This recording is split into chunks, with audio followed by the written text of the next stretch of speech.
नमस्कार, capital TV Uttar Pradesh देख रहे हैं आप। आपके साथ मैं हूं बबीता। यूपी महारण में जीतने के लिए पार्टियों की तरफ से जनता को लुभाने का कार्य किया जा रहा है। पार्टियों और नेताओं की तरफ से जनता से बड़े बड़े वायदे किए जा रहे हैं। इसी कड़ी में सपा प्रमुख अखिलेश यादव ने युवाओं को रिझाने के चक्कर में एक ऐसा बयान दे दिया जिससे उनका मजाक बन रहा है। क्या है वो बयान, देखने के लिए देखिए हमारी ये रिपोर्ट।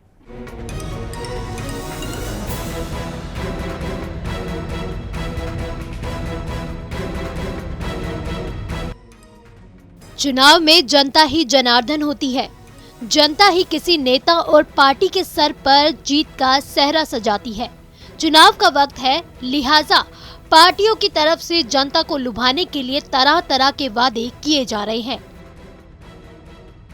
इसी कड़ी में सपा सुप्रीमो अखिलेश यादव ने यूपी की जनता को लुभाने के चक्कर में एक ऐसा ही बयान दे दिया है जिससे अब उनका मजाक बन रहा है।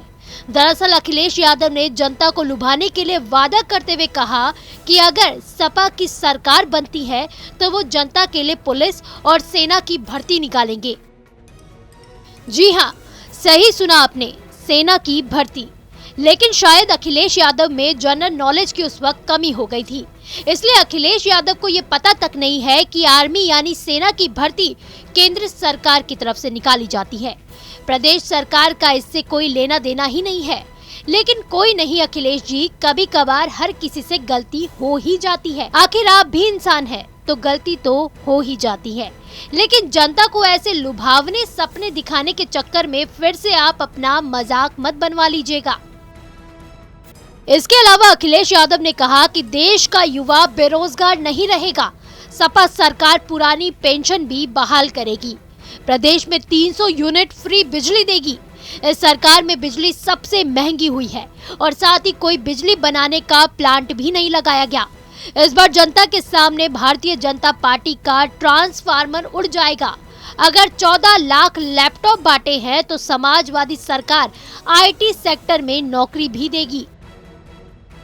अखिलेश यादव ने किसानों को लेकर भी कहा कि कोरोना काल में देश की अर्थव्यवस्था अगर किसी ने संभाली है तो वो थे किसान। इसके साथ ही योगी सरकार पर हमला बोलते हुए कहा कि समाजवादी पार्टी की एम्बुलेंसों को बाबा ने खराब कर दिया है, इसलिए कोरोना में लोगों को सही तरीके से उपचार नहीं मिल पाया। बाबा मुख्यमंत्री ने पुलिस की 100 डायल को जब से 112 किया है तब से पुलिस की व्यवस्था खराब हो गई है। पहले चरण के चुनाव में भारतीय जनता पार्टी की समाप्ति आ रही है और 3 चरण आते जाते भारतीय जनता पार्टी समाप्त हो जाएगी।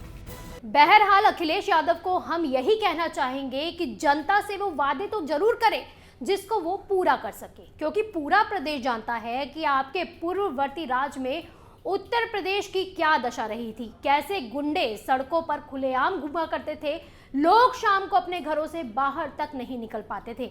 बहरहाल जनता इस महारण में किसको विजय बनाती है ये तो अब 10 मार्च के नतीजे ही बताएंगे। आप देखते रहिए कैपिटल टीवी उत्तर प्रदेश। नमस्कार।